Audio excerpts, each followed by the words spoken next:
Sabaho. Sabaho, everybody. Welcome back to the channel. It is Saturday morning with tech, Saturday, the 17th of July, 2 days into, well, over the middle of July. Um, I was getting ready to start the show, and I was trying to get everything up and running. And then I want to say, of course, Sabaho to everybody. I hope you guys are doing well. Everything's going great with you guys. Um, as I was going live, as I went into the studio in StreamYard and trying to get everything set up, Sam's in the chat. Good morning. Simon says Hypno's in there as well. Maz B's in there. Jay Jetter's in there as well. Oliver's in there as well. So I'm going to try to preface it and trying to kind of put it in the little surprising news that I just found out. And it may not. Thanks, Sam, Merlin, of course, everybody else. Tesla finally made their full self-driving a subscription model. And I wasn't even aware that this was going to happen now. And I'll say this mostly because as I was getting ready, let me just do this here. Can I bring this over? Like I said, this was not even, I did not prepare for this. And it was mostly, I'll say this, thanks to Tech Odyssey, Adam. I don't know if Adam's in the chat yet or not. Usually he jumps in every once in a while.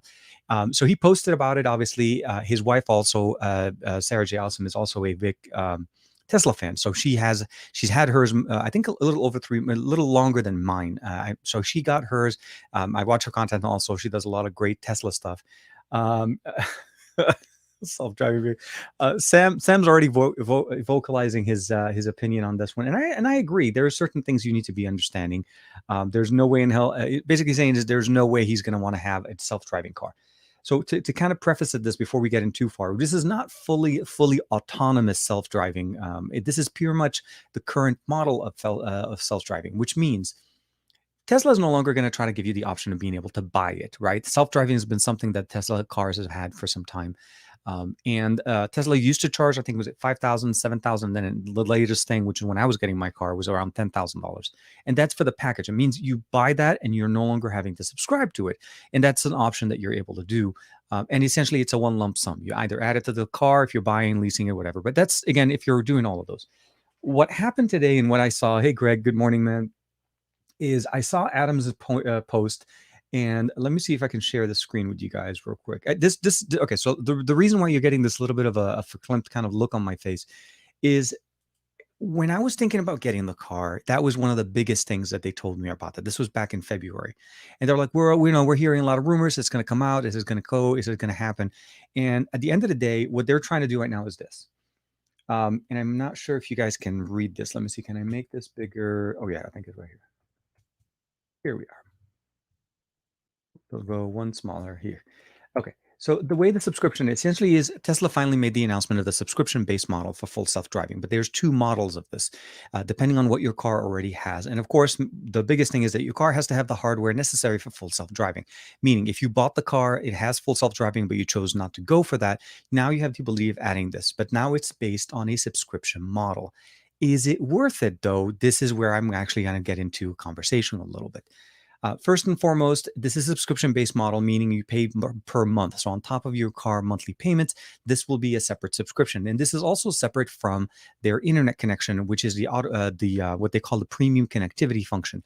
Now, the premium connectivity is $10 a month. That's also a separate thing. This is essentially what they're calling. If you have enhanced autopilot and you want to go to full self-driving, which most 2021 models have, it's going to be $100 a month.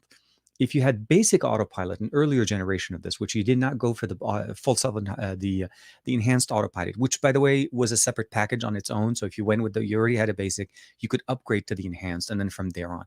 So, but if you didn't do the upgrade and you're basically just paying for the regular car without any of those augmented features, you're basically going to be paying $200 extra a month. That's a lot of money for a subscription-based service for a function. Don't get me wrong. You had the opportunity to buy it at some point, and I'm not 100% sure yet if this is going to be you're still able to buy it. So he said, so frequently asked questions, where are the full self-driving capability subscription available? Right now, it's in the United States through the Tesla app. Which features can be provided on the hardware? Can I subscribe to full capability while I wait for the hardware installation to complete? I guess that's a separate installation. Can I cancel my subscription? You can cancel your full self-driving compatibility subscription at any time from the Tesla app through your account. Monthly subscription payment will not be prorated. After the cancellation is processed, your full self-driving capability features will be remain for the current billing cycle. So short answer is you're able to get that. So are first time available? No, so you can't try it, and you have to subscribe to it and pay, and it is not refundable. So again, so what I'm trying to say essentially is this is a big news. This is a big news for Tesla owners or anybody that was looking in to get into a Tesla because of the full self-driving functionality. Andrew's in the chat as well. Jermaine's in there. Mark Alan, welcome, man. Greg in there. Hey, Jermaine. Dude, Jermaine kicking us off with a nice yes.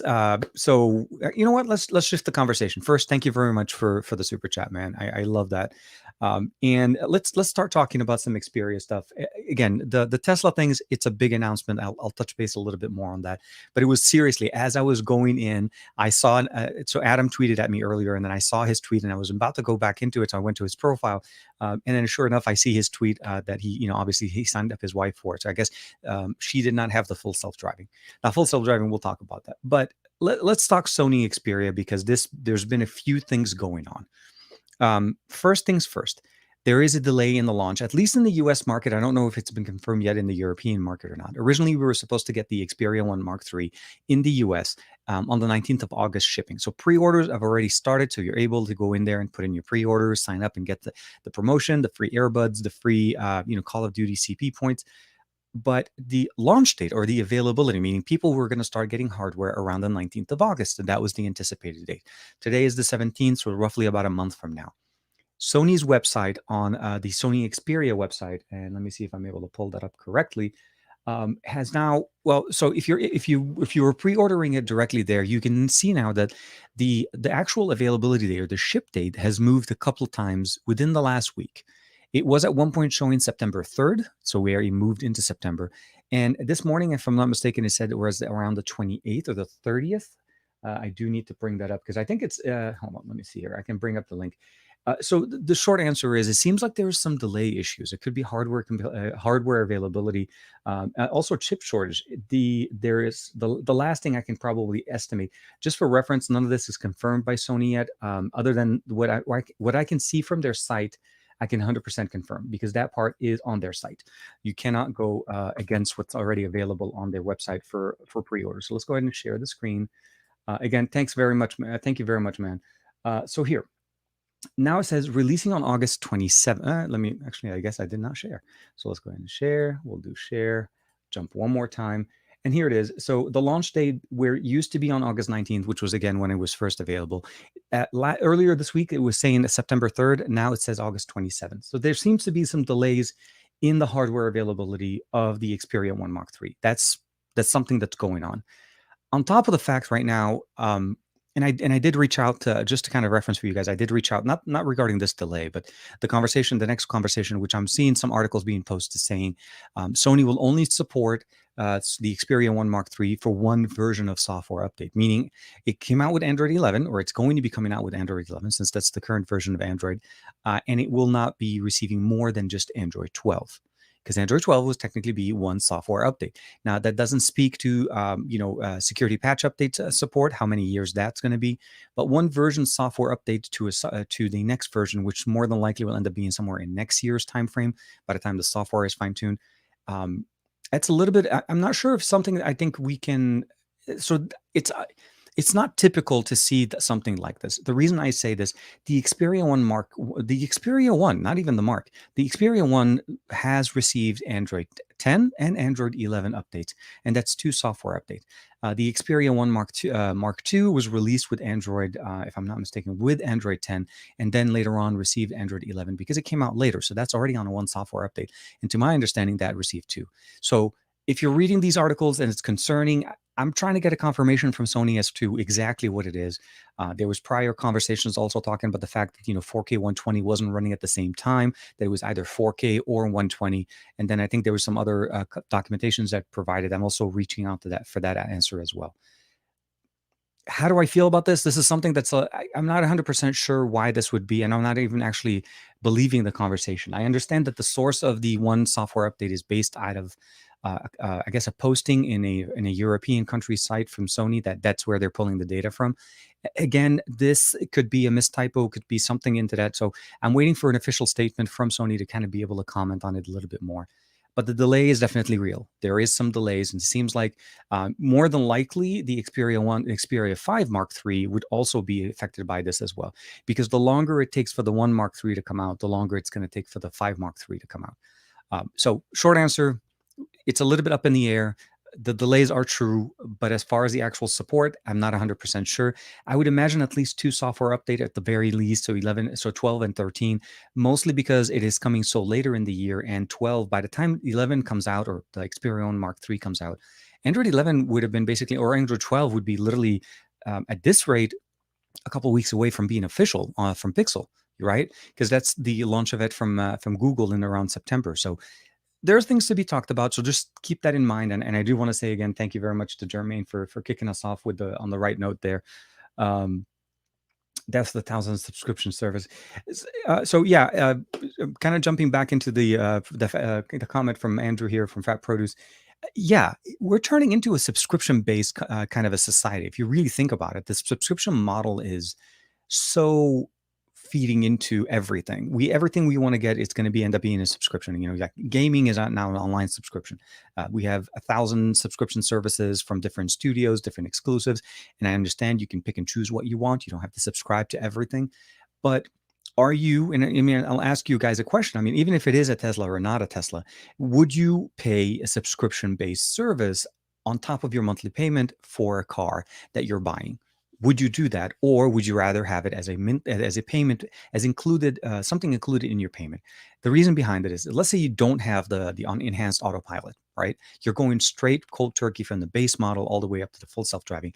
That's $200 a month, $2,400 a month, a year that you're going to be paying on top of your car. And in 4 years per se, roughly closing into the 10,000, which is what they charge for the actual service. So do you factor that in, add that into your monthly payment in the beginning, or do you subscribe to it? I still need to figure out if you're still able to buy it now, because if they're switching to subscription model, that may not even be an option anymore. So if you do have the enhanced autopilot, which most of the new cars do come with, it's a $1,200 expense that you have to pay. But for everybody else that does have that, and now they've already paid, let's say 10,000, myself included, which I now feel like I'm in a bad position, I'm making monthly payments on this. Included in that is my full self-driving. So those are the things I'm a little bit concerned, and I'd like to know more, I guess, but we'll have to find out. But I'm with you. Greg is in there as well here, man. Just want to say, okay, I think I'm hitting a whole bunch of people here. Oh, Aditya is in the chat, man. Hey, good morning, man. Hope you're doing good. Geeky Nassim is in there. Hey, good morning, Ranesh. I think I'm missing a whole bunch of comments. Matt Tyler's in the chat. Boost Killer's in there. They want 1,400 euros in Europe. So, okay, I'll say this. The price point on the Xperia 1 Mark III is not, I don't think it's not justifiable. I think it truly is a justifiable upgrade from what we had last year. Again, what I started with, and I've always started with when I talked about the Xperia 1 Mark III, is you have to understand is you don't have to buy this phone. You don't have to go get this phone. This phone is something that people only want to get when they truly appreciate what it offers and they really want that feature. The 4K 120 frames per second or 120 hertz refresh rate display is a unique feature on the market to date. It has 256 gigs of internal storage, as well as expandable storage, as well as a DAC-supported headphone jack, a triple camera setup with 4 focal lengths, as well as a slew of features that you do not find on any other smartphone on the market. Even the best devices on the market do not feature this technology. So you have to understand also the fact that Sony understands they're not going to be selling these the same way Samsung will sell, let's say, the A series or even some of the S series. S is not one of their popular series. It's more popular by clicking, but not necessarily by sales. Their A series sells more than their S series or even their Fold or the whatever, those series. So at the end of the day, when you're looking at the price, you're looking because A, they're producing them in smaller quantities, but B, they're also feeding you the best quality tech that you're able to get for those type of technologies that they're including. So don't get me wrong. I agree with you. It's a lot of money, and I don't think everybody's going to jump onto it. But at the end of the day, if you are going to get it because you appreciate it, you're definitely going to be enjoying what you're getting there. So those are the things I always say, especially when it comes down to Sony tech. Uh, Jay Jetter is saying, TK, I watched a certain tech reviewer say Sony Xperia 1 Mark III is weird and that the 4K 220 hertz is overkill. I was like, how is it weird and overkill? You're right. It is something that you have to kind of appreciate. So the thing about the Xperia 1 Mark III is it's locked at 4K, right? It doesn't have multiple refresh rate. You cannot drop it to change. It's locked at 4K. You either have it at 60 or 120. Now, I have the 60, the 4K 60 refresh rate on the Xperia 1 Mark II. It's a great refresh rate. It works great. One of the things I've always appreciated, especially when I want to switch over to gaming, is the higher refresh rate. I want to be able to enjoy games at a high refresh rate. These devices can provide us, 1080p or QHD at 120, 144, 165. The tech that was limiting us was really the panels, right? Can we get a panel that provides us 4K 120 on a mobile device, not just monitors? So that's what we're getting here. So when I look at it realistically and somebody says this is overkill, you know what? That's what Sony does. Sony does something, and when they do it to the best that they can. They're not going to give you a halfway solution. If they could provide us a 4K 120 last year, we would have received a 4K 120 Xperia 1 Mark II. That wasn't the tech that was available. We had the 1 Mark II at 4K 60 and the 5 Mark II at 1080p 120. Now we have 4K 120, and you still have the ability of getting to the 5 Mark III, which will still give us 1080p 120, where the 1 Mark III will give us 4K 120. Taking that experience from content consumption, content creation, as well as gaming, so it becomes more of a trifecta. Now, add the fact that we have front-facing speakers that are better, louder than last year's speakers, also the headphone jack, as well as the wireless charging, reverse wireless charging. There's a whole bunch of things to be said about this device. So if somebody is not appreciating it for what it is, and then maybe it's not a phone for what they typically look for, what they use, and this is why probably the comment was coming from. I don't think it's overkill. I think it just lives up truly to what Sony is really known for. If they're going to give you something, they're going to give you the best. There's a reason why you pick Sony and why you go with Sony. You realize that sometimes the price may be more, but you know you're getting quality when you get it from them. So that's the one thing I would say. And I want to talk to you guys. And we are going to talk about this big, massive, little, not big, massive, little. That's obviously I don't know what I'm talking about, but apparently this is what it is. The Divoom Pixoo-64. So I've been a big fan of Divoom for many years. I've used their pixel art type of speakers, displays, and so on and so forth. This one is their latest. It's a Kickstarter campaign that's going on right now. There's a link for that in the description below. And one of the really, really best parts about this, it's a cloud-connected display, which is still a pixel art display. And what I love about it is right now, as you guys have seen right there, it is running basically my channel stats. So I have it connected to my channel. I didn't want to connect it to anybody else's, but you're able to connect it, and there's a whole bunch of different things. We are going to cover that for sure. But yeah, I'm with you, Jay. Jay, it's one of those things you have to appreciate. You have to have used it and lived with it for some time. And again, it's not everybody's cup of tea, but when you enjoy it, it is going to hit the right spot. Let's just say that much. Let me see here. I think I'm jumping a whole bunch of here. Environment, shipping cost, absolutely.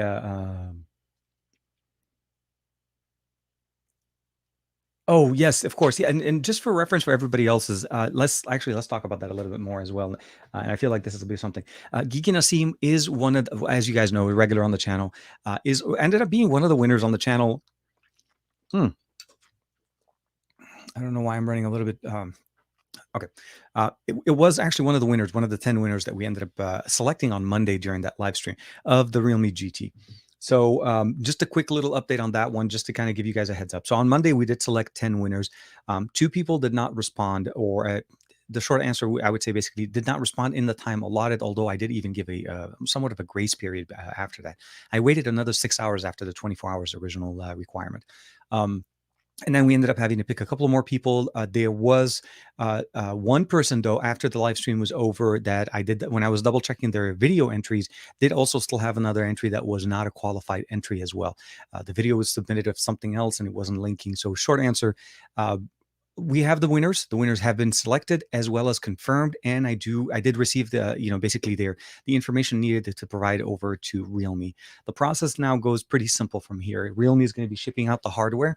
I don't have them. I realize some of you guys may be interested to find out, like, where and how long and all of that. As soon as I get updated information as far as when the devices are shipped, I'll provide you guys the information. Right now, as of yesterday is when I submitted the information over to Realme. It took me a few days to confirm, believe it or not. It did take some time for things to kind of confirm, because I couldn't send them an incremental list. I needed to give them everybody's information and made sure that everybody's information is correct. So short answer, information's went over to Realme. So hopefully with sometime next week, we'll start getting some information for you guys, and I'll reach out to all the winners as well as Geeky Nassim as well, to let you guys know how things are going. So thank you for everybody that participated, shared, retweeted, supported the channel. And again, of course, thank you to Realme for just the entire process of just making everything so simple. And again, giving out 10 of these devices to you guys, and letting you guys enjoy what the Realme GT has to offer. So for sure. I'll tell you guys this much.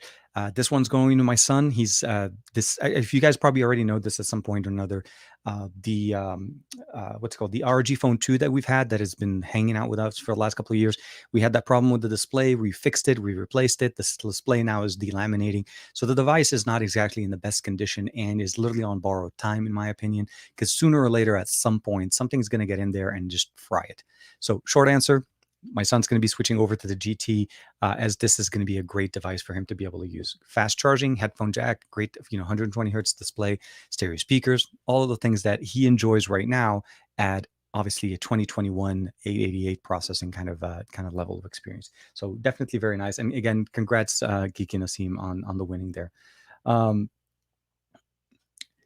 So Sam is actually saying here is, if I took more pictures, I'd probably be interested more in Xperia. I think it's more about the usage, really. It's a well-rounded device in the sense of, consumption, creation, as well as gaming now. But I agree, it depends on what you're looking for. It depends on also, your personal preference on devices. Again, I don't think Sony's trying to sell this to everybody, but they are providing you what they believe is the best experience, or the best marriage between Sony Alpha Tech kind of experience when you use a Sony Alpha camera and a smartphone. And most people that appreciate it the most are obviously that have used a smartphone before or have seen it, but also have missed these features from other devices that are silently, well, I'm going to say silently, but gradually removing these features, right? LG was one of the other big players that used to help us have, a good quality experience with a headphone jack and so on. And we no longer have that experience. Sony literally ends up being now the only person doing it, and still providing us that flagship experience on a smartphone with a very unique piece of tech, and that is that display. So you have to appreciate, again, what they offer there. And for me, I really like it. Let me see. Oh, Joe Hickey. Hey, man, it's been a while for haven't seen you, man. You should.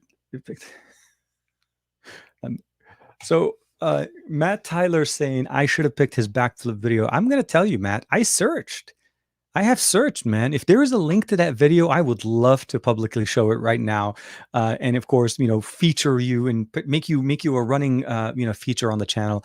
And you know what would be really funny is every time you do end up finishing Warzone in, like, number one spot or whatever, you should have that as the, I would say, like, the gift that comes right after it. Like, you say, reach number one, and then Matt does the backflip. I think we should do that. We should do that totally, man. But I do apologize for. I wish it was something that I was able to control a little bit more. But I wanted to make sure that everything was random, absolutely random, outside of my control, so that it becomes more fair for everybody. I like it, Simon.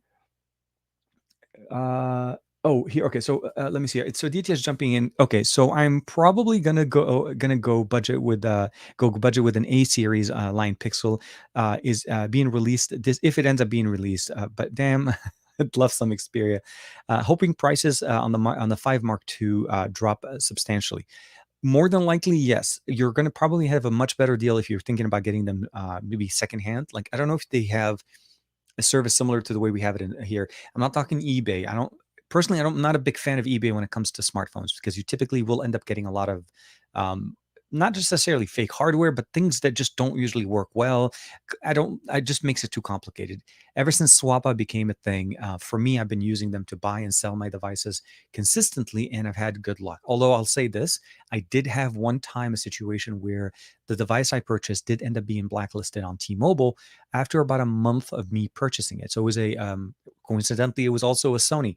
It was a Sony Xperia. I want to say the Xperia One. No, not One. Sorry, it was an older Sony.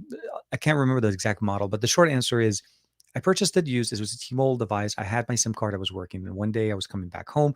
Suddenly, my phone dropped connection, and then at that point, I realized that there was no signal. It says not authorized. Contacted T-Mobile, and then they said that this IMEI or this device has been blacklisted, and since I'm not the original owner, I cannot contact them and try to resolve the issue to remove it off that list. So, short answer, I did work with Swappa, and they actually were able to not only get me to obviously to return the device, they supported it, and I was able to get my money back from this experience. So, the short answer is that's the level of support and the customer service that I got used to with Swappa that I haven't been able to see. And eBay is not going to be helping us out to that level. Their support is very automated and it is very tedious and so on. So, short answer, if there's something like that, Aditya, I think that would be helpful for you on the Xperia 5 Mark II, as then you're able to get a good used experience. Um, I think a lot of us like the 5 Mark II mostly because of the smaller size, also the fact that it has a higher refresh rate. So for me, those are the things I always look for. So if you are the A series, we're still waiting for the Pixel 5a. I guess that's the big thing that we haven't seen yet. There's been some FCC filings a few weeks back showing us that the 5a is coming. It seems like, and I would say basically based on pure guessing at this point, the release of the 5a and the 6 are going to be very close, if not on the same event. There's a possibility that Pixel or so Google decides to basically go, here's our plethora or here's our lineup all together. Although I feel like the 5a should have its own place because I feel like a lot of people that go for the 5a are not necessarily thinking of the 6. They're probably just looking for a new mid-ranger, something that can provide them a good, all of the benefits of Pixel's experiences at a much lower price, but not necessarily having to take some of the effect or some of the, I would say, the eyeballs off of the 6. Maybe that's a better way to say it. Let's see what else we have here.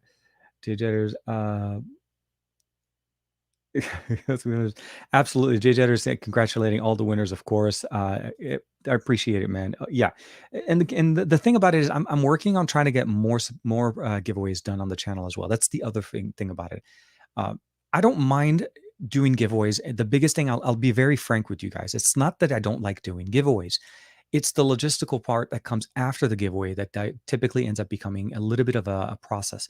Not the gathering the information, but it's also about the shipping process. Shipping to different countries when you're not a company, when you are an individual like myself. I don't own a shipping company, and believe it or not, I don't ship internationally on a typical basis.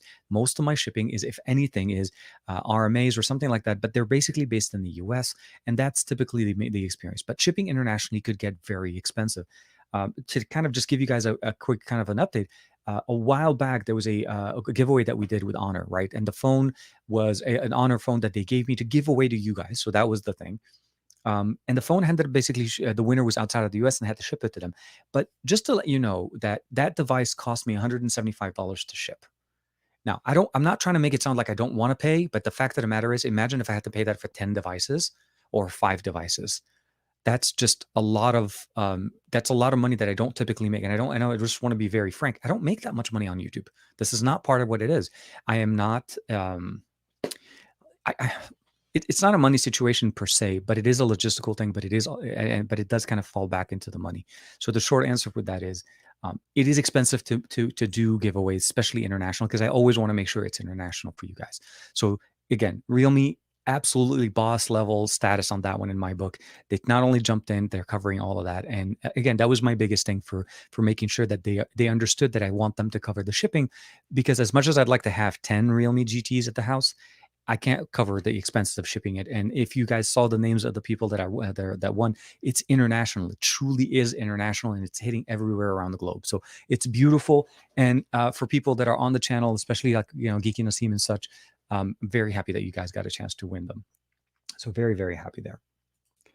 Uh,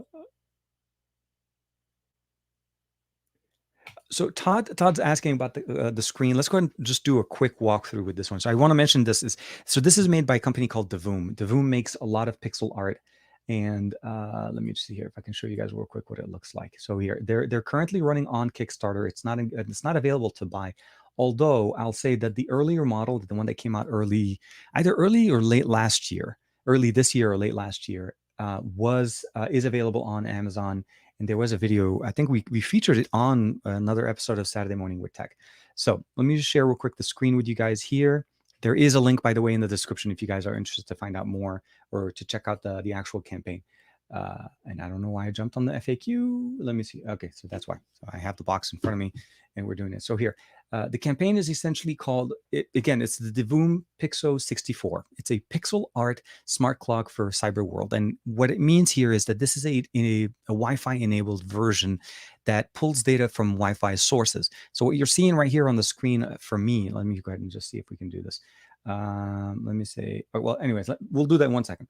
So this is what it looks like. It's a very simple, that's not simple. It's very nicely designed, actually, and very minimalistic. Supports IFTT, YouTube, basically Apex Legend, Bitcoin Tracker, obviously the Amazon Assistant, as well as Overwatch, Twitch, Twitter, as well as, and I can't remember, I think it's League of Legends, I could be wrong, and Fortnite. So those are some of the information you're able to pull from as far as sources to update your screen. So if you want to basically show your subscriber count on Twitch, you could do that, subscriber count and things like that from a YouTube standpoint. But it also does other things, which is, again, for where it talks about the Bitcoin and so on. And we'll talk about those. It does basically, it's essentially a display. It receives power over USB. So let's go ahead and switch over to that. Let me go ahead and stop this, bring it back, and let's bring the guy over. So let's do this real quick. I think we've been doing this now every video, every live stream. We typically do some type of unboxing or something to kind of cover. So let's go ahead and switch over overhead, not the mouse. So here's the box. Okay, this is essentially what you can see here is that it displays the content. There's a couple of screws at the bottom. This is the Bitcoin. This is one of their other. This is their time down. So there's ways of customizing it, called Pixoo-64 Pixel Art Cloud Frame, made by Divoom. And again, here, social media tracker, pixel art creator, and of course, music virtualizer, really nice. And of course, interior lighting decoration, essentially because it's a colored frame. This is some of the information that you're able to see in the back. Again, let's go ahead and jump into looking at it straight.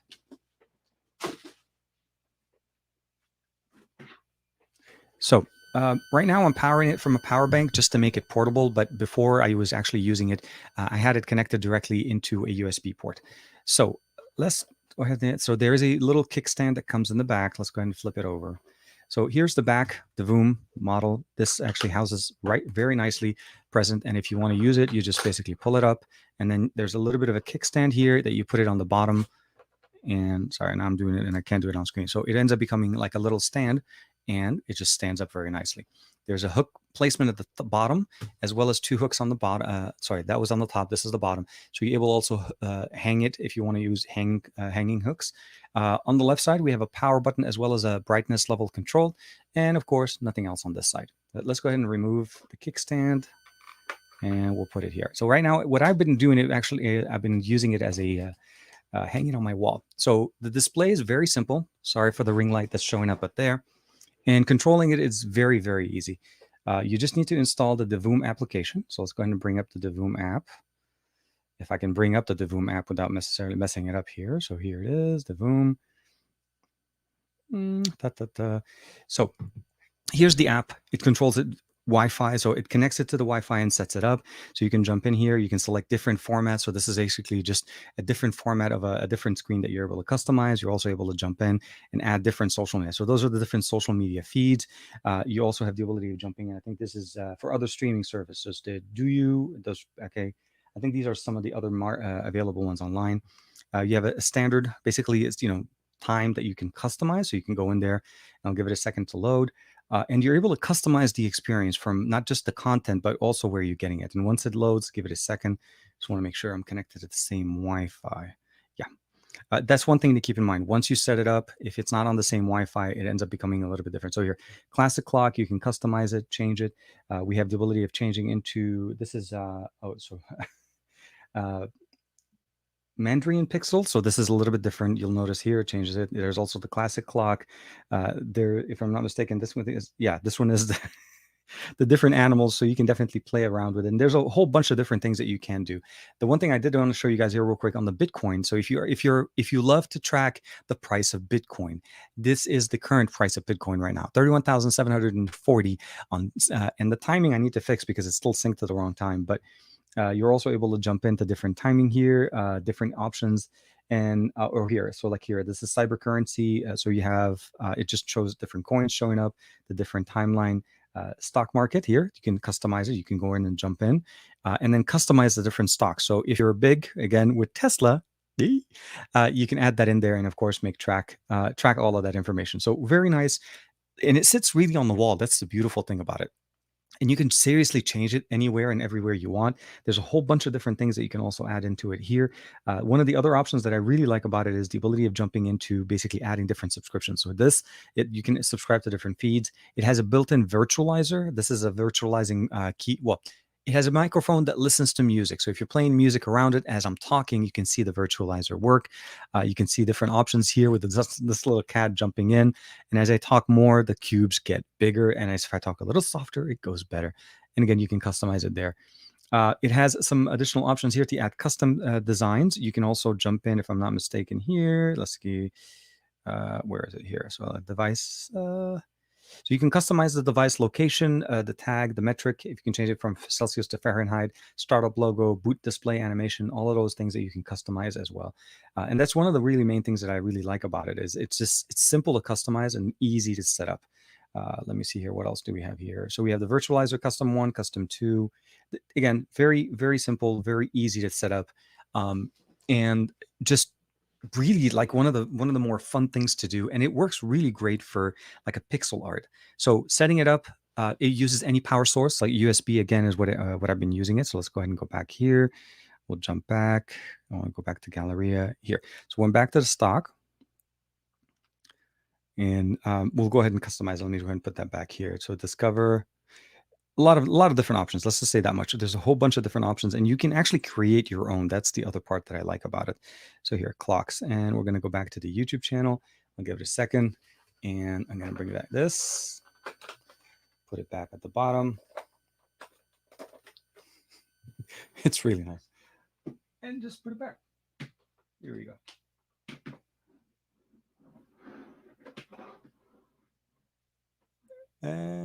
Right there. So we don't have to get the reflection right in the right level. So Todd, hopefully that was a good representation of what the Divoom Pixel art is going to be able. The Pixoo64, sorry. They always use the Pixel title in there as well. So I hope you guys enjoyed that. Hold on. So the Reaper Black, I'm trying to get my hands on one of the Vivo's X60s yet. I haven't been able to kind of work it out yet. So as soon as I do, I'll definitely be able to put that in there. Yes, so definitely fed into my thing. We have cats at home, so Omar is definitely enjoying the the pixel art configurations there, and I'm actually going to let him design one of the new faces that we can put there. But speaking of things, let's talk about something now that I just saw Greg real quick. I want to say first things obviously is I didn't know this was going to come seriously. I got a message from Greg a couple of weeks ago, or I think about a week or so ago, letting me know that there was something coming in the mail, and I didn't know what it was. So first I'll say is this. Thank you very much to Greg. So everybody, if you guys can do me a big favor, just thank Greg for the nice little surprise package. And there was 2 packages, but one of them was mine. So I got this one, and I'll be able to share this one with you guys. So for sure, I'm a big fan there, and a lot of cool things going on.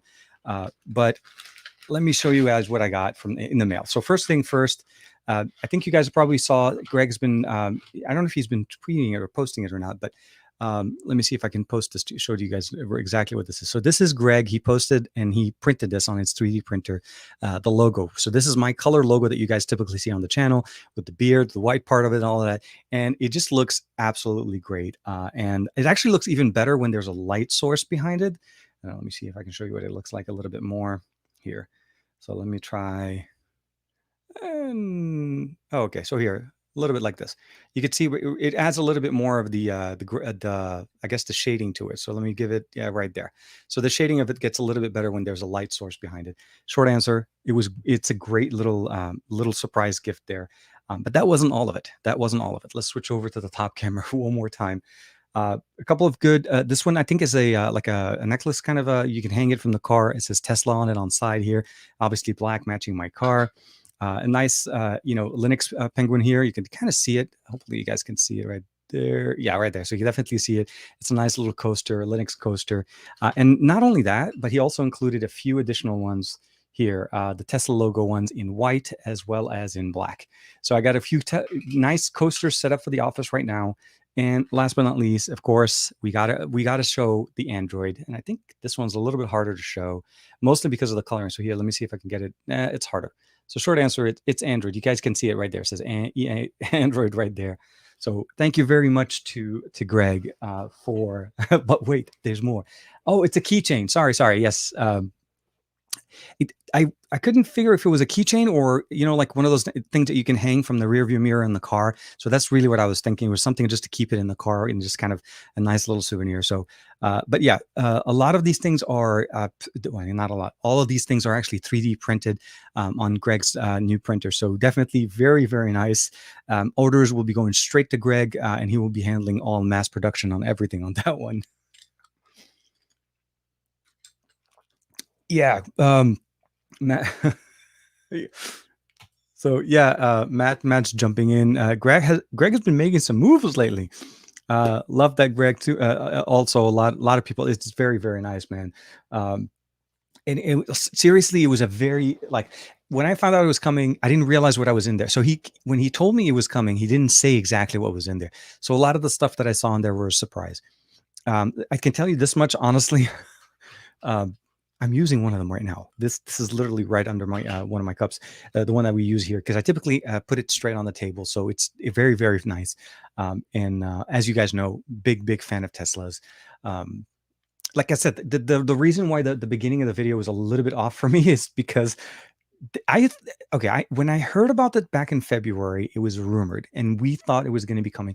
And you know how things with Tesla usually typically end up happening is that some things will be there, people will talk about it, and it just almost takes forever to come out. So I'm still a little bit trying to figure out what would be the solution right now, because if you're buying the car and you're thinking of keeping the car for the extended, for let's say, 3 to 4 years, which typically what I do with my cars, I don't buy my cars to switch every year. I typically will last 3 to 4 years. So if I was to say that if I break it up over the 4 years of lifespan that I'm probably going to go with, the reality is I think it's probably going to be breaking even. I don't have to make extra payments, and I do have it. And I am able to get all the new features as they release them. So if this full autonomous functionality, which was the original sales pitch that I got, will end up basically happening, then this is something that we can look into. But from using the Tesla, so just kind of a little bit of a background on that one.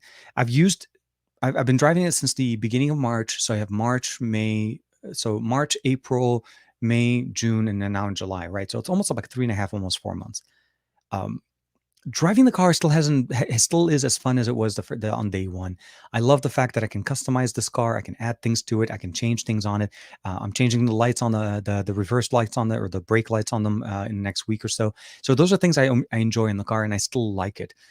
So seeing that feature being available and making it more affordable to some people, meaning if you weren't waiting to pay 10,000 extra on your car, now you want to be able to do it whenever you need it. That's something it's very nice. And they're saying you can cancel whenever you want. And I'm assuming you can sign up whenever you want. So as a feature, you can add it and remove it to whenever you need it. It has helped me a lot whenever I've done long trips, like going down to San Diego, going down to Tustin. I had a couple of business trips that I had to take care of.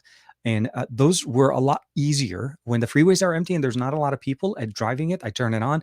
My hand is on the driveway, on the steering wheel, and it just makes it a little bit better, less stressful to have to basically keep adjusting back and forth and so on. It doesn't take away the full responsibility because you're still there.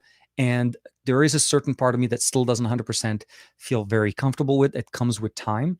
But I can tell you that driving with it is much more fun and much easier than without it. Is it worth getting it? Can I make the same decision now if I was basically when I was first getting the car? I probably would have gone for the subscription-based service, mostly because I don't use it as often as I thought. I probably think the enhanced autopilot is still very functional, although full self-driving still, I think, is just not there. And now it's something that you can easily jump into if you want to and not have to make a big decision and a lifelong commitment, for the lack of a better word.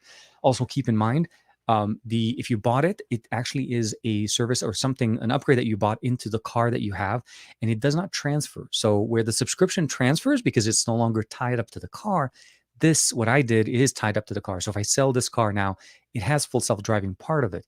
That should be an incentive now since you don't have to pay for it on a monthly basis. So there's a plus and minus on everything, obviously, depending on how you guys look at it from there. But definitely for sure, racing stripes. I do want to add racing stripes. I think those are going to be one of those things that you do, especially with the black one, because it's so easy. I just need to add the yellow racing stripes because I don't want to do the whole yellow car with, basically, with the straight stripe on it. I want to do, the yellow stripes across.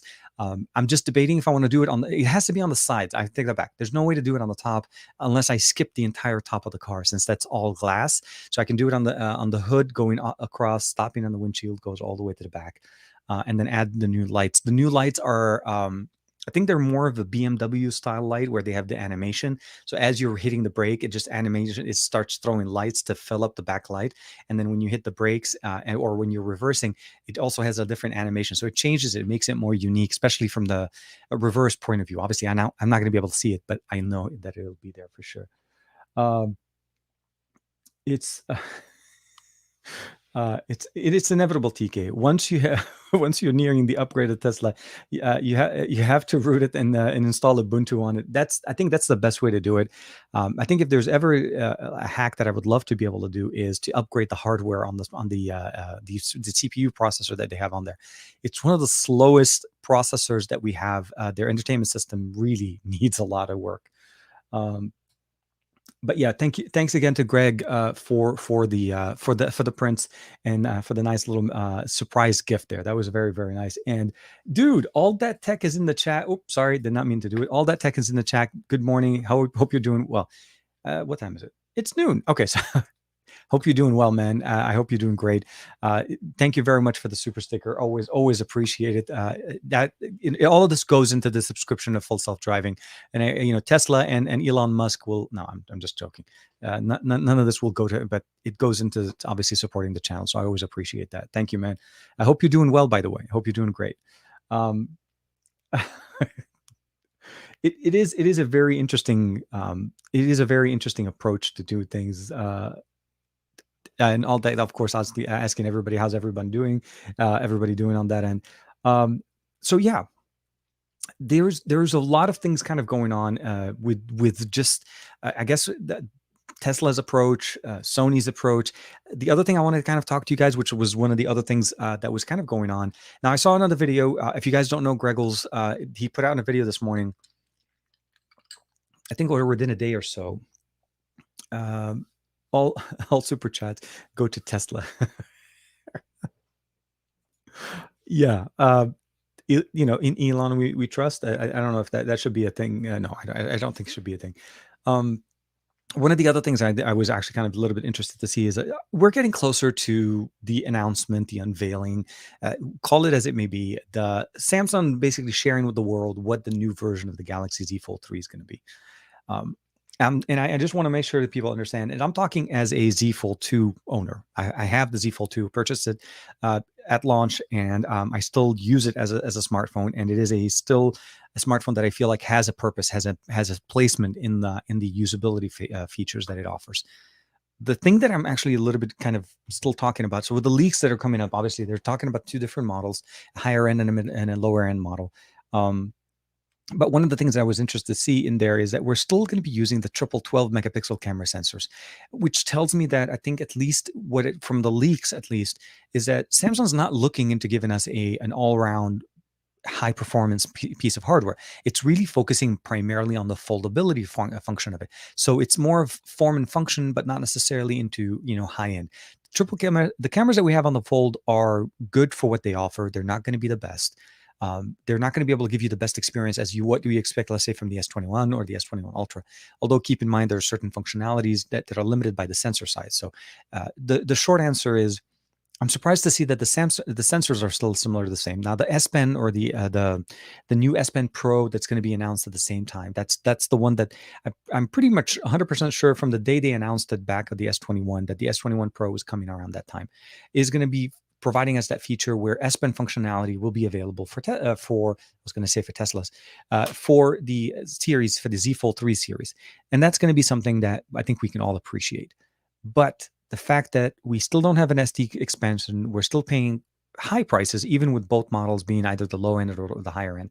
And what I'm talking about right now for you guys here, let me just bring it up real quick. And again, all of the stuff that we're covering today, I'm actually doing a little bit better job now, making sure I put up the right information and the links for you guys to be able to follow after. Of course, on top of the fact that the audio podcast is also linked below. So let me go ahead and bring this up. I'll bring it up here. And let's see here, we'll bring it up. So this was the tweet that Greggles was actually talking about, and I'm just going to bring it up. It's pretty much it's a somebody that we both follow. And let's go ahead and share the screen.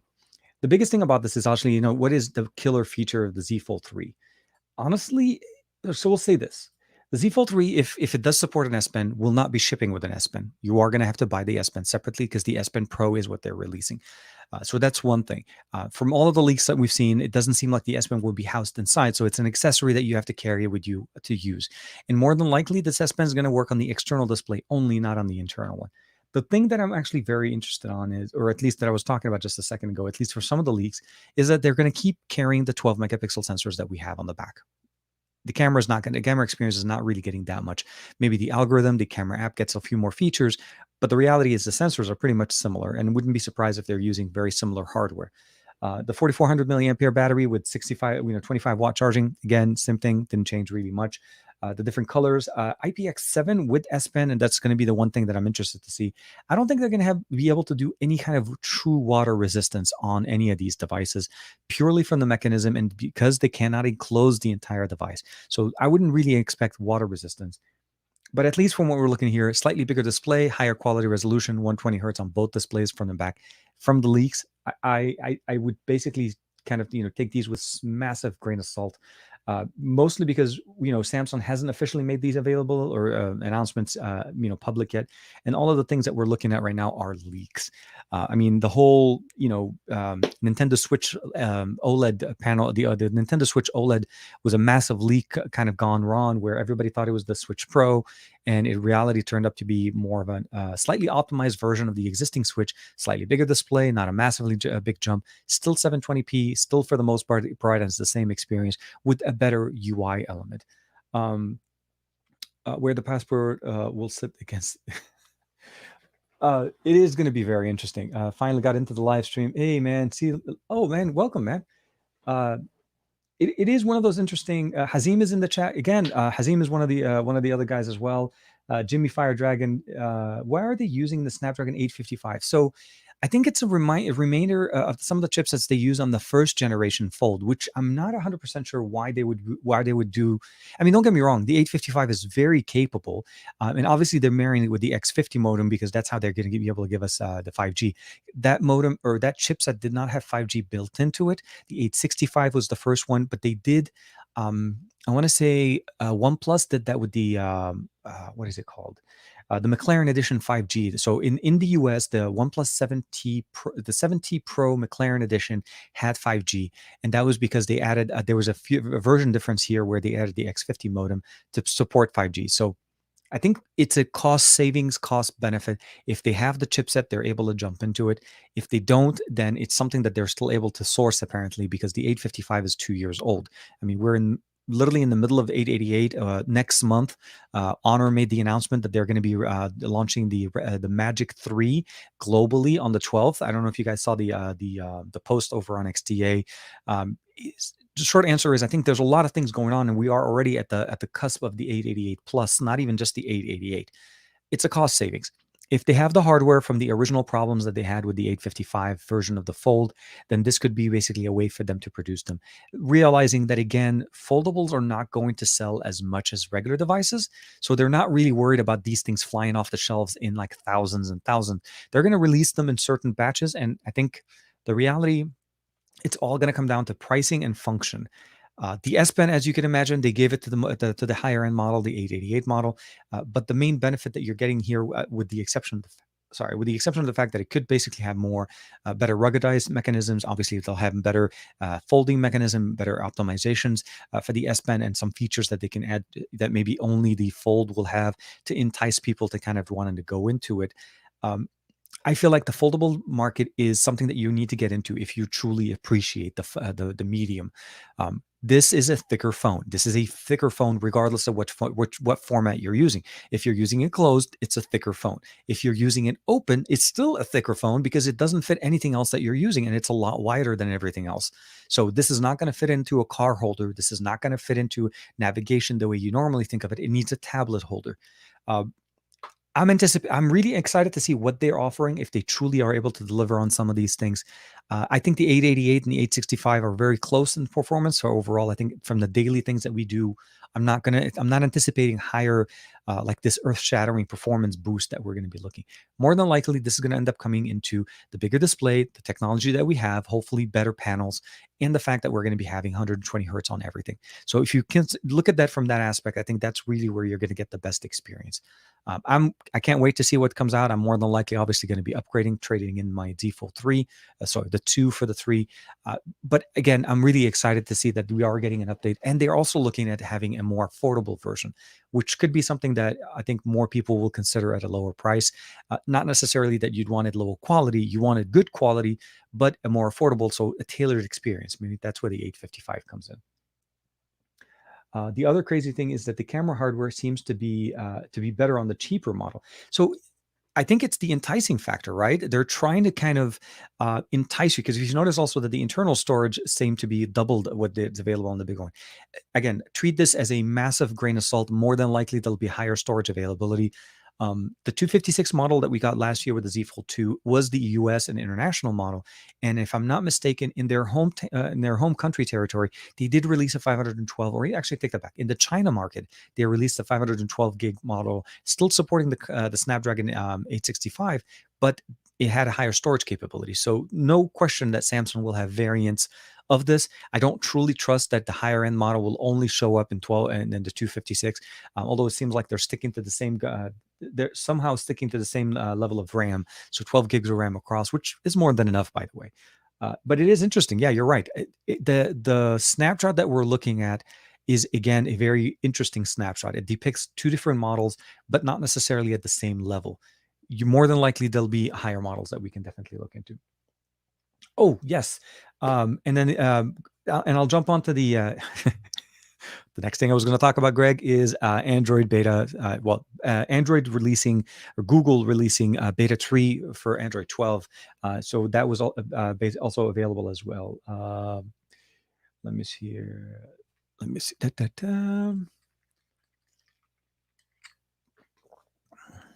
عمر إذا بتريد ما تعمل spam إذا بتريد. Thank you. Let me see what else we have here. But again, thank you to all that tech and Jermaine, of course, from Concept Creators, for the support. Always appreciate you guys hanging out and kicking it with us on your Saturdays and early evenings, or even late evenings, depending where you guys are. So let's talk a little bit more. Let's talk betas.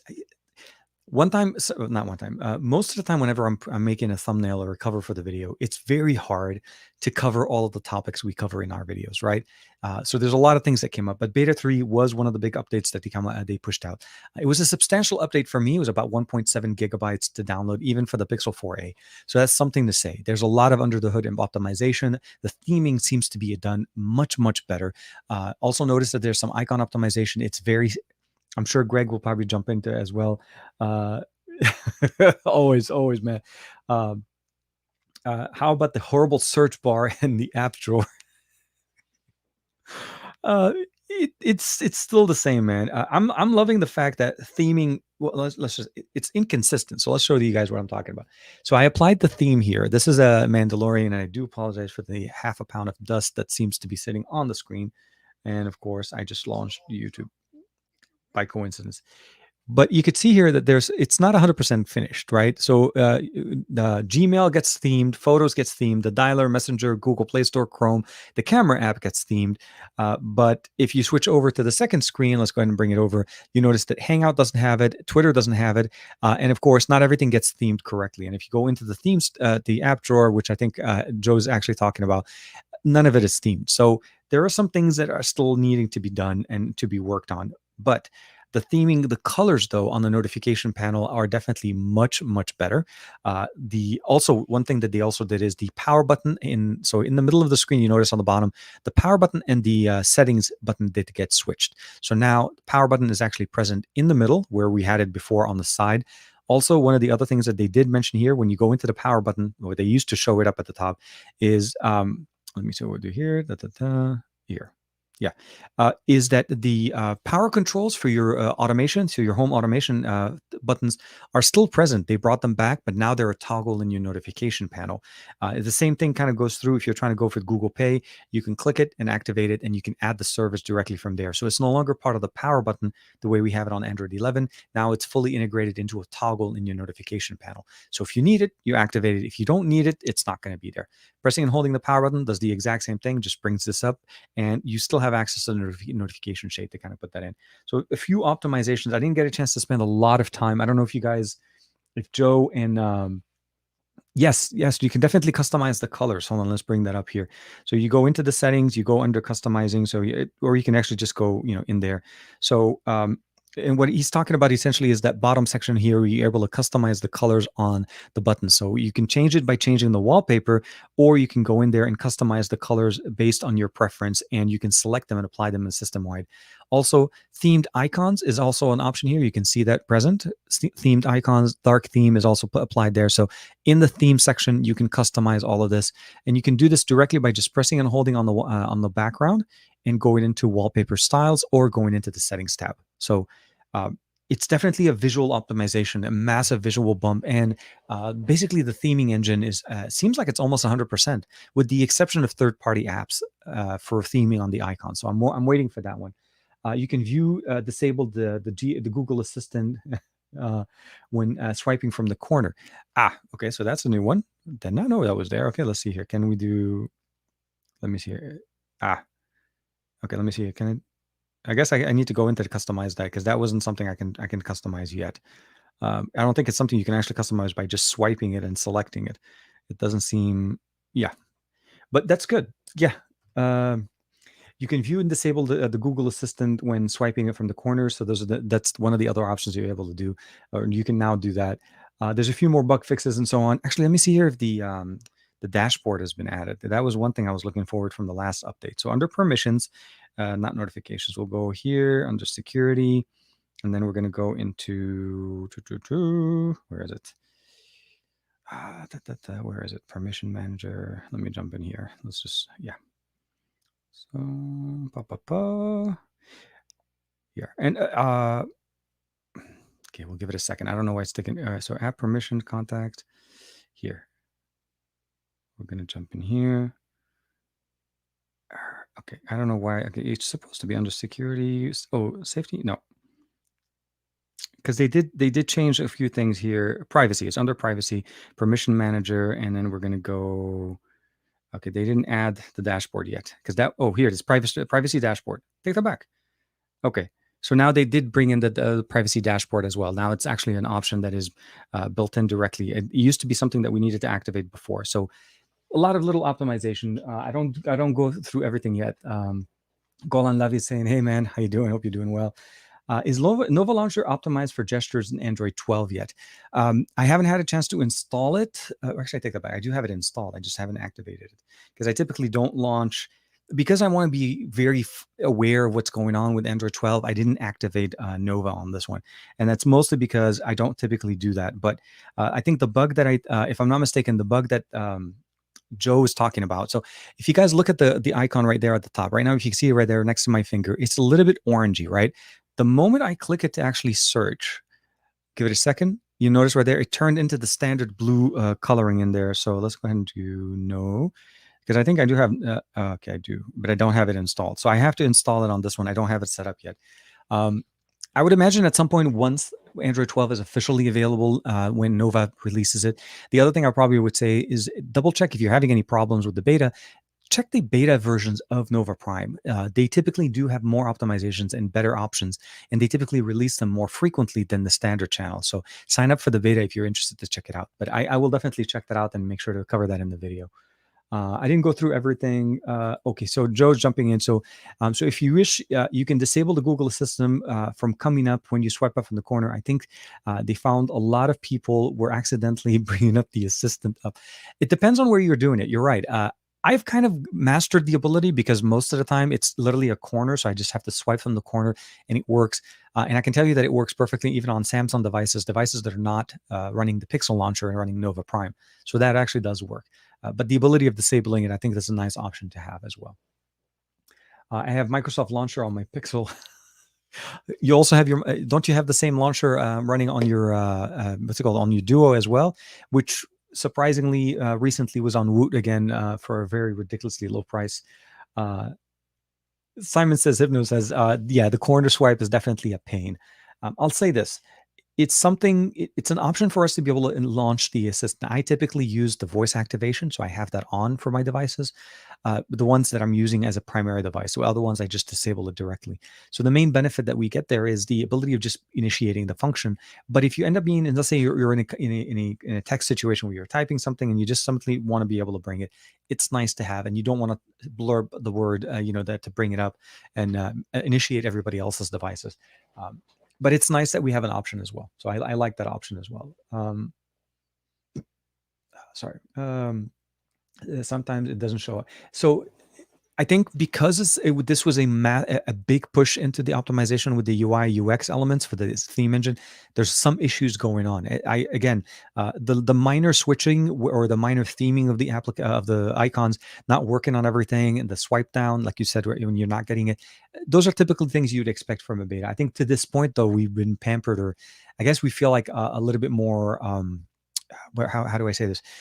We've been lucky that the first alpha and the first two betas have been relatively bug free. Let's just say that it's been working really nice. So those are things that I was very happy with and I really appreciated.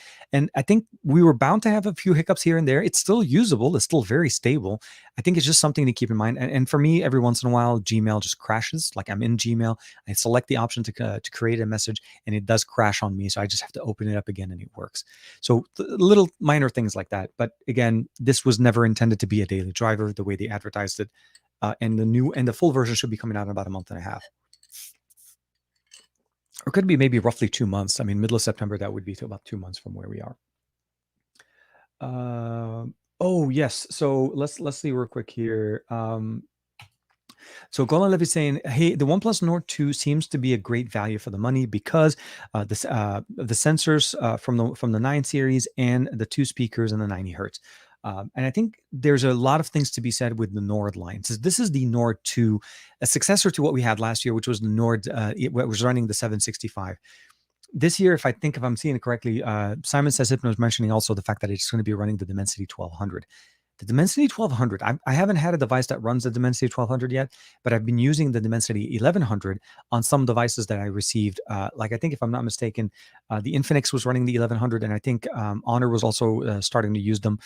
The short answer is Dimensity is a very, very, it's a very leap forward for MediaTek when it comes down to their processing and what they're able to do. So those are things I really appreciate. The 1200 is very capable. I would probably say closer to the 855, maybe close to the 865, somewhere between those two processors from Qualcomm, from the performance factor, and you're not going to be disappointed. So yeah, the Nord 2 is a definite powerhouse. And I think for the lack of a better word, OnePlus has pretty much adopted 90 hertz on almost everything. And I say that because the N200, not the Nord 2, but the N200 5G in the US runs at 90 hertz refresh rate. And again, this is a 5G smartphone intended for budget conscious people when they're looking for a smartphone from in the US that works on T-Mobile, Metro, and all of that. So very nice. And I think OnePlus definitely is focusing on speed. I think 90 hertz is achievable, especially at the 1080p resolution. We'll put that one back there. But yeah, no, for sure. And I think this was a comment that I saw from Simon, what they were talking about, the processor, the 1200, very, very capable. And the Duo, I love that. Sam, always appreciated. I will say this: I hope Juan is having a great time in driving and being with the family, and I hope he's feeling better, especially with his voice, and hopefully he gets his voice back for next week's for SGGQA on Monday. So we'll have to see how that goes. Let me see here. Simon says, Nord budget phone is running the MediaTek flagship SoC.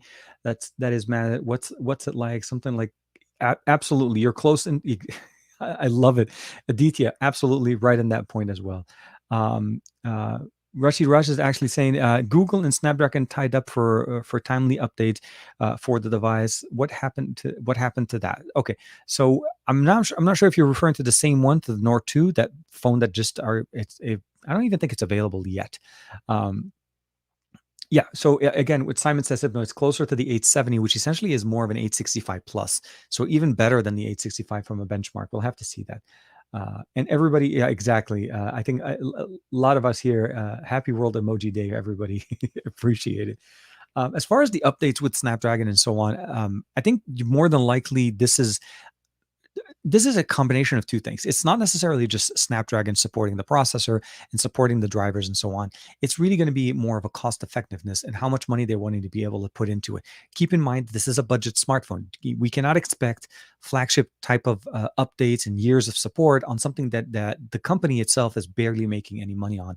So from a standpoint of what you get there, I think more than likely, if anything, maybe one software update, but security patch update to a certain extent. We're still looking to getting that confirmed from OnePlus, but I would be interested to see what they are able to provide us from the Nord 2. Is it as powerful as the first Nord? And here's the big kicker: will it have 4K video front-facing camera recording like the Nord did, which was something that we had last year, and it was the only device they did in 2020 that had a 4K front-facing camera. It was the Nord. It was not the flagship, not the 9, not the 8, not the 8 Pro, but the Nord. Everything else 1080p. So we'll have to see. Um, Emmanuel Veslin, hopefully I'm saying that right. Hey man, hope you're doing well. Says hello from India. Uh, it's one of those things you always have to kind of appreciate. Is there any more events to be announced in August? Um, I can. There's some rumored events. I know the two that I'm pretty much very much looking forward to right now is at the end of July, we have Huawei that's going to be coming out, hopefully the P50. Um, Not confirming it. I'm just basically saying based on the image that we saw. Then we have Honor that's going to be releasing the Magic 3, one of the first smartphones to feature the Snapdragon 888 Plus. So they confirmed it at the announcement of the launch. When Qualcomm announced the 888 Plus, and they have officially sent out media event invites, and I'm going to be attending virtually, not personally, the actual event itself to make sure to kind of give you guys the coverage on that. So the 888 is going to be coming out, 88 Plus. So that's one thing. Samsung's launch event. At very, very maybe low rumors talked about basically the Pixel 5a having its own separate launch event, a virtual one, although I'm not 100% sure on that one yet. But as far as other devices or other companies, we haven't heard much from Xiaomi or some of the other companies lately. So I wouldn't be surprised if maybe Xiaomi announces something coming up with the 888 Plus in the near future as well. Because as you know, Xiaomi has if nothing else, with the 888, they were literally the first to announce, first to release company. So I wouldn't be surprised if there's going to be some of those updates coming up in the near future, at least in August, in the next month or so. So we'll have to see.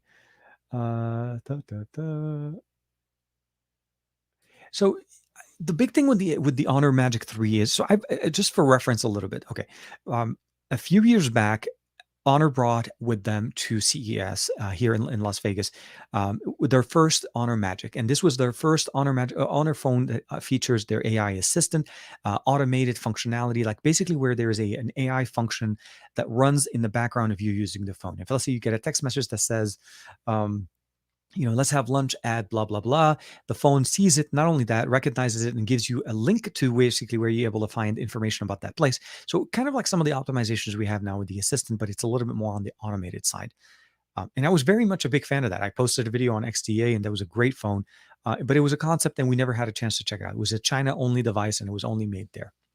Forward a couple of years later, I had the opportunity to go to a launch event for the Magic 2, and that was with Michal over from XCA.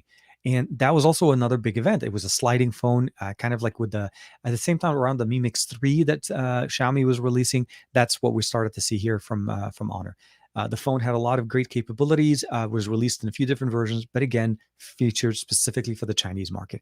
So I've had access and I've been using, I used them and I still have the Magic 2.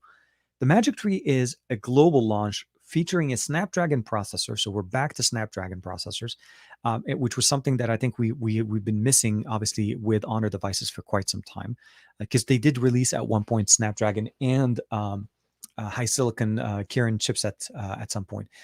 But the short answer is this is also Honor's way of kind of a redemption tour. Think of it in that sense. My hope with being a global launch is that we are going to be able to see Google Play services running on this. We're seeing Snapdragon hardware, which means a collaboration with Qualcomm again is possible for them, which also could mean for them a possibility of coming back into the US market and start going back into sales. So I'm very much looking forward to what they're offering. The image that we saw features a camera sensor that looks like a large camera sensor. So I'm not sure if we're looking maybe potentially a 1-inch sensor, kind of like what we saw with the Sharp Aquos, I think. So I'm looking forward to seeing what it is. We don't have any details other than that little one pager saying, please join us on the 12th. And I think that was the primary thing that I received from them as well. So very much looking into it. Very excited to see what Honor's doing and what they're coming back with. So those are the things you want to keep an eye on. I think Honor as a company has always tried to give you the best bang for the buck, and I really want them to stick to that very amazing recipe and give us that experience. So Magic 3 is definitely going to be the best, but that is the beginning, right? So I'm also waiting to see when the Honor 50 is going to be coming out globally, because that would be the other thing that we can definitely appreciate. Yes, the Mi 11 has a great macro as well. Android beta, Android 12 beta 4, for sure. Jimmy, definitely a bigger battery and SD card support for sure.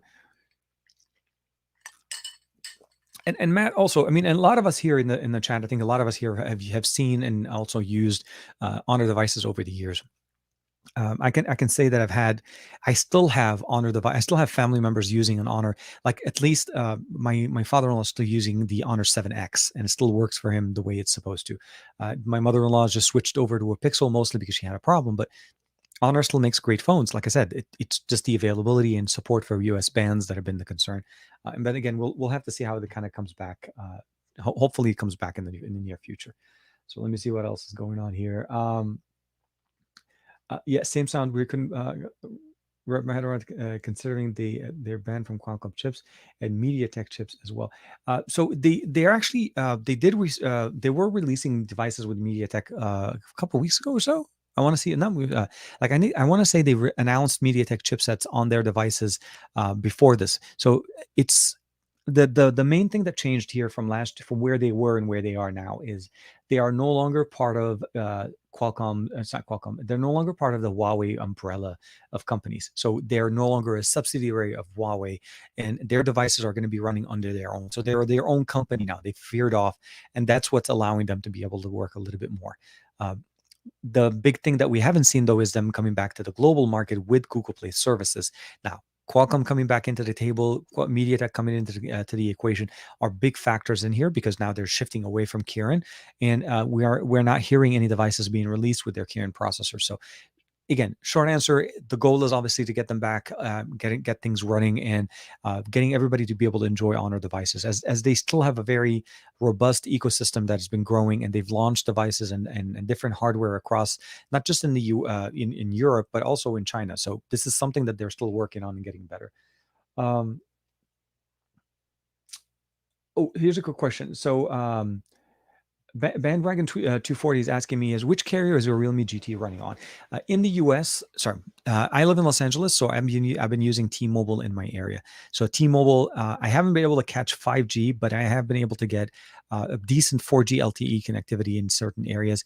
On average, for the most part, I fluctuate between HSPA Plus and 4G LTE, but no 5G. So it does not catch on the 5G technology here. And I think it's purely because it wasn't really meant for the US market. But depending on where you are, 4G LTE can be very fast, or almost as fast as 5G. Maybe not as much with the the signal strength when you're getting into side of buildings and so on, but it still works pretty well. And again, for what I needed, it did exactly what I needed. It on T-Mobile it worked well. Although I will say though, be aware that it may not. Before purchasing a GT or before purchasing the device, make sure that the area that you're in, T-Mobile supports those bands. Because I'm almost tempted to say, somebody corrected me at some point and said that Band 19 wasn't supported, and for that in their area, it wouldn't even have worked because T-Mobile only services that band in that area. So depending where you are, you want to be able to double check. It is very much in the same line of when you import a device from another country.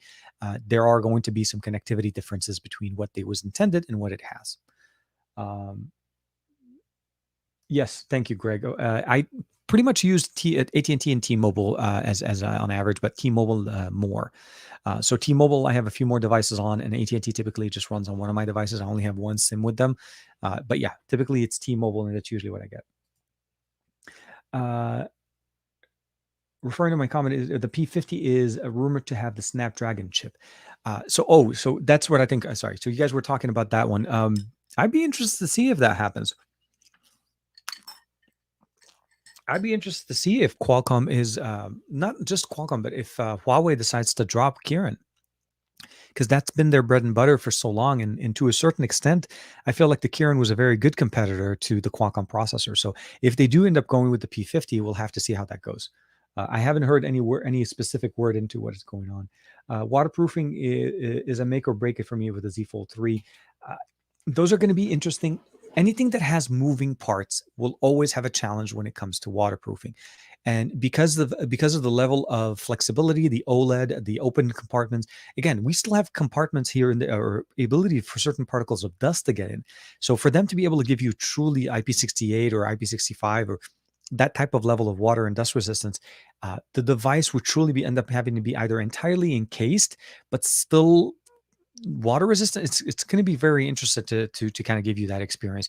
I'm almost tempted to say is maybe they can have a rating for it when it's closed, but that's not a functional thing because this device begs to be opened, right? You want to be able to use the full display on it, not because that the outside display is not good. It's typically a low resolution, but it's also a funky format, right? It's not the same as the big full experience that you want to get on a fold, or a foldable device. So I'm interested to see how they kind of round it. Again, this is not. I don't really feel like this is going to be earth shattering. The S Pen function is great. I like the fact that my S21 Ultra supports an S Pen. Do I use an S Pen on it all the time? No. I'm not even using the case that supports the S Pen. And that's mostly because, and quite frankly, it's too large of a case. It's adding more thickness. It makes the phone even wider than it is. And that's to carry the pen. And the biggest thing that gets me is that the pen is on the wrong side, mostly because the power button and the volume rocker is on the right. So when you add that to every time I'm using it, I need to take the pen out with my left hand, switch it over from one side to the other to use it. It just never worked. So I'm interested to see how they do it with the Z Fold because it's going to be an accessory, but I don't really feel like they're going to be able to do it well on a case. To add thickness to a phone that's already thick by making it wider to add a pen, we'll have to see. I don't know. That's partially where I'm a little bit skeptic as to how they perform. But the good thing is that the S Pen Pro will be backwards compatible even to the S21 Ultra. So you should be able to use it earlier because that's what they made the announcement for it back at the S21 launch, is that the S Pen will be released now, which is what we have. And then the S Pen Pro will be featured. Will also be coming out later on supporting it. So we'll have to see how that goes in there. Let's see what else we have. Simon, sorry, let's see.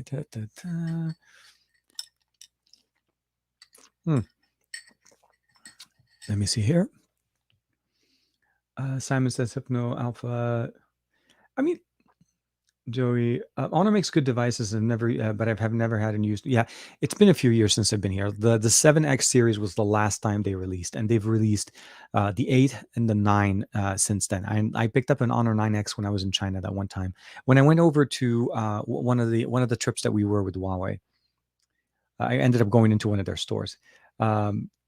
Thanks, buddy. Obviously, man, dude. Let me see what else we have. I think the P50 Pro version will have the Kirin chipset in it. I mean, I'm surprised they're even able to do a Snapdragon P50 with an with a Snapdragon chip. It would be very, yeah. I'd like to understand if they're able to get a Snapdragon chipset into the phone, but not be able to actually work with Google, which makes it a very interesting, because Snapdragon is a US based. That was one of their biggest things in the past.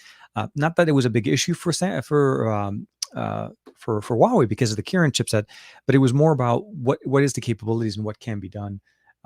We'll have to see how the announcement. We're literally within weeks or so from the announcement on that one. I had the P20 Pro, same here as well, and that was one of my favorite devices. If you want a stylus on a Samsung device, it needs a silo. It absolutely does. The fact that we don't have a Note series this year is a big change for Samsung. Like, this is, with the exception of the Note 7 debacle, this is by the way, they still released a Note 7 fan edition. They never really did skip the 7. They re-released the hardware when they fixed the problem with the battery limiting functionality, and they still sold the device as a Note 7 fan edition. So in reality, the 7 did actually make it at the end, but this would be the one that we don't have. And I think it's mostly because they're realizing is that they're branching off the S Pen functionality. I mean, the fact that my S Pen works now on my S21 Ultra, my Tab S7 Plus, and will work on the Z Fold 3 makes this literally the one pen that you end up buying and having it work with you. You don't have to just buy the phone with one pen that actually ends up being a siloed pen inside of the Note. But then, if you want to be able to take it out, you have to take it out all the time. Just from a convenience, the S Pen being inside of the phone makes sense. But I also like the fact that these S Pens are full-size pens. These are more same function, the same feeling as you're holding a pen, and it has better control as opposed to the smaller form factor because you have to make it fit. So is it functional? Yes. Does it make sense on both ends? Obviously, it's a use case. You have to decide which one works better for your situation, of course. To go to GSM Arena, double check the bands. Yeah, the GSM Arena is also a really good place, but you also need to double check your carrier bands. So you can go to your carrier and specifically check what bands are supported in your area. So those are the ones you want to match the things that you find on GSM Arena for sure. Let's see here. They don't care. Samsung doesn't care. They just want the money. I get it. I get it. It's a different experience. It depends on what you're looking for. Okay. X Techie. Okay, I think it's X Techie. Hey man, Kifa, hope you're doing well, man. Hope you're doing really good. Let me see here. Do you have any recommendation? Okay, do you recommend the Realme GT over the OnePlus 9?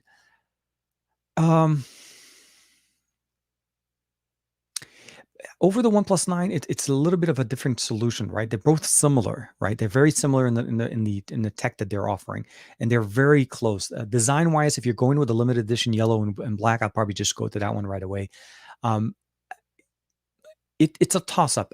I wouldn't recommend it over the 9 Pro, but I think it's going to end up being on what you're choosing. The features between the two are so close that it's almost literally the same device with a different skin on it, right?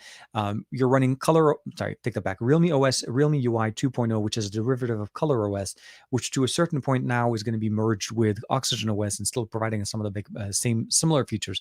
So at the end of the day, you're really looking at a very different, like a very similar version. If I have to pick between one or the other, and it just for more of a compatibility, if you live in a country where only one of them works for all of the bands that you need to support, I would go with that. But if both of them work aesthetically, I would probably go with the GT a little bit more over the 9. Overall function looks really nice. The design, especially with the limited edition, not the limited edition, the GT edition with the yellow and black, just looks really, really nice.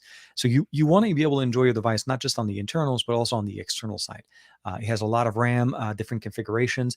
The latest update that they added, the ability of using the page file system to add additional RAM storage, using additional some of your storage to work as additional RAM capability. It's also a nice little trick, but I don't think OnePlus is going to bring that up soon. So it depends on. It's a very interesting question. They're very similar, and I would probably just say you have to pick whatever works best for you, of course.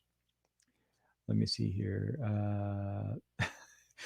But then I buy them the P20 the P20 off of eBay and did not check anything else on the seller. So the P20 Pro, if I'm not mistaken, did support 4G LTE for me here, and the one I have was a European model that I was able to get for review at the time. The one thing I would probably say is most devices will support HSPA plus, at least in the US. In Europe, you guys have much better support for bands because it's more compatible with what you get from a Chinese seller. Where in the US, for some reason, we're a little bit, again, we're trying to be more specific, more unique. We have different bands supported here that requires it to be there. The only phone that I know to date that is and it's not even available yet, is that collaboration between Qualcomm and Asus that we just launched a few weeks back. We talked about that, the Snapdragon Insider Pro Edition device that has truly an unlocked 888 band support. What that means is all of the bands that the 888 can support for every country in the world is unlocked on this smartphone. So this device becomes a truly international device that you could travel with. You land in Italy, you land in Germany, you land in London, US, China, Middle East, India. You just put a SIM card and it works on the bands that it supports. And if it worked, if Snapdragon or Qualcomm sells a phone in that region, you're going to be covered, and you'll cover every band, even up to 5G, even ultra wideband, depending on what's supported. Let me see here. Oh, guys, you guys always got me. You always have me on point and on check. Let me see here real quick. Okay, so it is almost that time of the show. I do want to say thank you very much to Simon Says Hypno and Joe for reminding me. We are at about the hour mark of our show. This is typically where we put in the hashtag TKception. So you'll see something like this, what Simon is doing right now. We start putting them in the chat to kind of just show like a nice little visual effect into the show. So if you haven't seen this before, please definitely drop the comment in the live stream with the hashtag TKception in there, and then we'll definitely start going through them in a second. So with that being said, that typically kind of starts us off with the closing of the show and how we do it. Unfortunately, we did not have a Saturday, a best of our week, or a Monday SGG QA show. Juan's is taking some time to rest and also spend some time with the family, which I think are definitely not only deserved, but also needed for him to kind of we need to get Juan back to the full soapbox experience type of Juan Carlos that we have, that we love and share, and that we love and appreciate on Monday's SGGQA. So hopefully next week we'll see some better improvements in everything in that sense. Again, this week has been interesting in the way of some of the information around Sony has been coming up. The fact that we're hearing potentially only one software update, also the fact that at least in the US, there's been changed, the launch date or the availability date has been changing a few times, now landing on the 27th. And I want to say almost like about a few days ago, it was on the 3rd of September. So chip shortage is an issue, but they also could be because they have them available in specific markets, and that could also be taking some of their demand. The Xperia 1 Mark III is super popular in China, and they're definitely providing what they can. So we'll have to see how that goes and how that actually ends up impacting the Xperia 5 Mark III. The Z Fold 3, we are literally weeks away, maybe I would say basically not that far from where we are. And at the end of the day, what we're looking at right now is an updated version of what we have, an updated Z Flip, an S Pen Pro, some obviously the Galaxy Watch supporting the new Wear, Google and Samsung Wear OS that we're going to be all seeing on all of our devices, and I cannot wait to see it on my here on the TicWatch 3 Pro. So a lot of things to be covered. I'm really excited to see what they have. I'm a little bit concerned with the leaks, but I'm hoping again.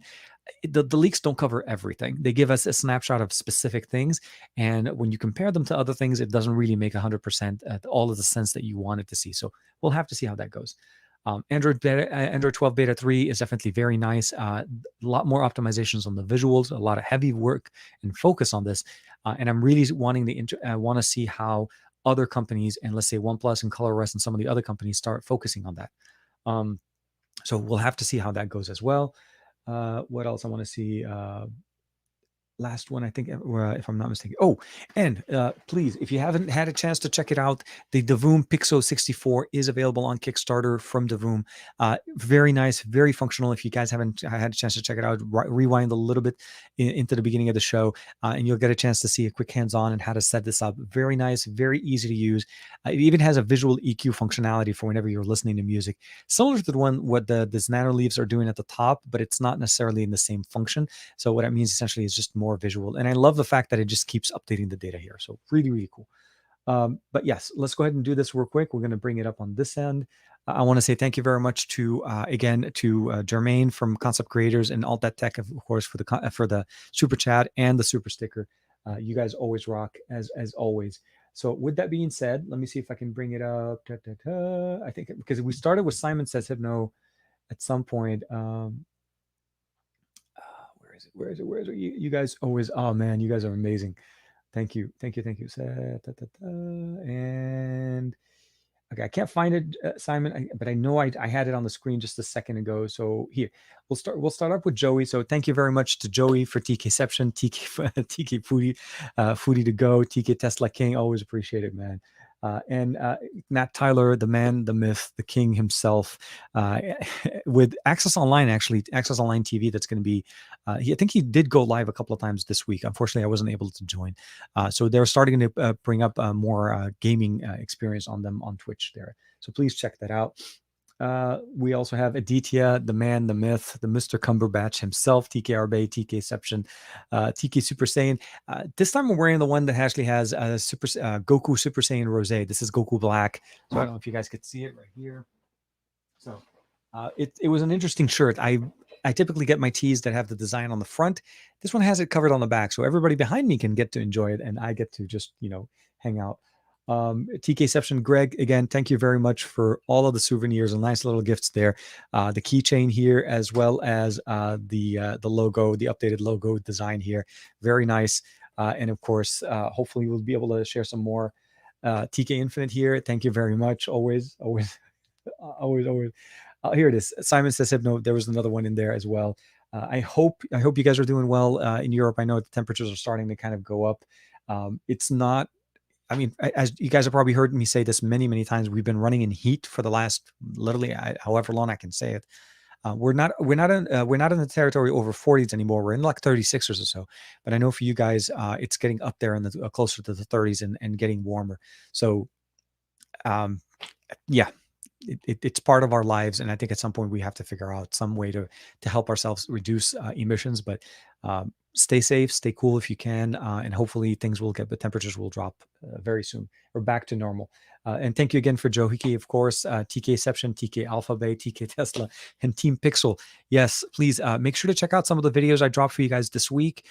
We had a video, obviously, for the picking the winners on Monday, the Pixel Bugs A series, as well as a very nice microphone system, wireless system from Pixel.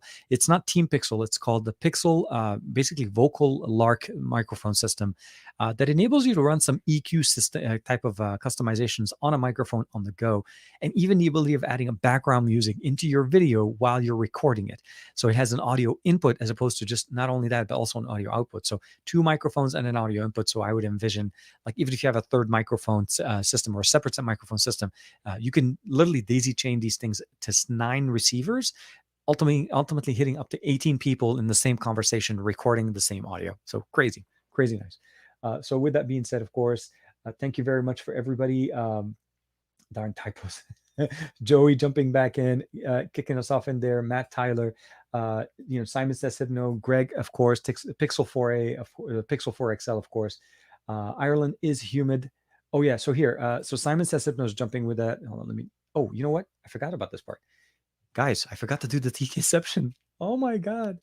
The whole point of the show is not done. Okay, we'll do it one more time and we'll end the show this way with it. So let's go ahead and do wow.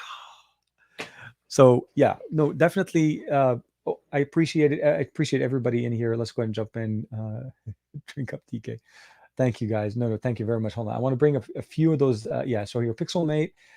We have Silamansky. Hopefully I'm saying that correctly. Thank you. Matt Tyler's in there. Joey B in there as well. Simon says Hypno.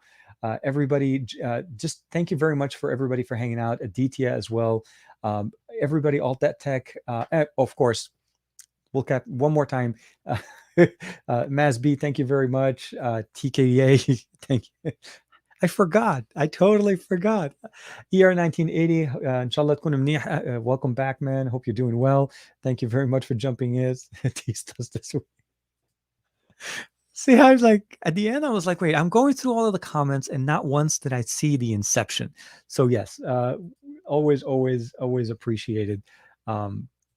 It's been one of those, like I said, it's been a busy week for me. The video that I posted yesterday, I'll be very honest with you guys, a little bit of a behind the scenes type of a thing. I misread a statement on one of the sheets that I was when I was first working with it. And I kept giving out a factual, I made statements across the video that were wrong. Let's just say that. And I caught them when I was actually editing the video, and I realized that I misstated because I confused these microphones with another microphone system that I'm working on as well. So it ended up being something that I had to reshoot the video. So that video took me a long time, and one of the reasons why it was released late. So I would appreciate it, of course, if you guys can show some love to that video, and hopefully, Ibrahim. Oh man, Vindan, thank you very much. Should do a year-end compilation of his bloopers. That show would go forever, man. Oh man, I would, if I do those, I'll have to include a DT in every single one of them. He usually catches me on everyone. But either way, thank you very much. Hope you're doing well. Stay safe, stay cool. Regardless where you are, you're noticing temperatures are starting to hit us with summer temperatures. So for us, it's going to be another hot week. I found somewhat of a small solution to fix my heating issue in the office, so hopefully that keeps working for me. But with that being said, thank you very much. Be safe. We'll see you guys hopefully. Most of you guys will see you hopefully on Monday morning with the SGGQA if Juan's able to have one. Otherwise, they'll be the best of our week, and of course, with all the other content we're going to be pushing out on the channel. Take care. Be safe. I'll see you next time, and well, we'll talk online. That's usually the best way, right? We're always on Twitter, Instagram, and of course here on YouTube. I'll see you guys next week.